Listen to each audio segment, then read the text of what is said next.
ल guys finally रुखो चढियो काफल खान।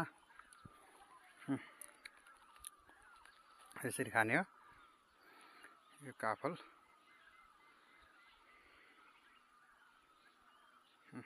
काफल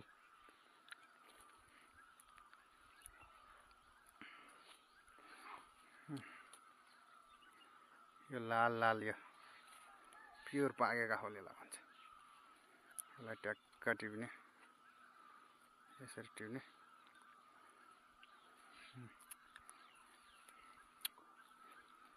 घरै नजिक काफलको बुटो। तेरिका यो तिजु उतापट्टि तिजु यतापट्टि काफल सर लाएर काफल खाँदै बस्दै गाउँले जिन्दगी। ए तलबाट गाह्रो भयो चढ्न नि यार। पहिला सानोमा त काफी चढिन्थ्यो रुखो,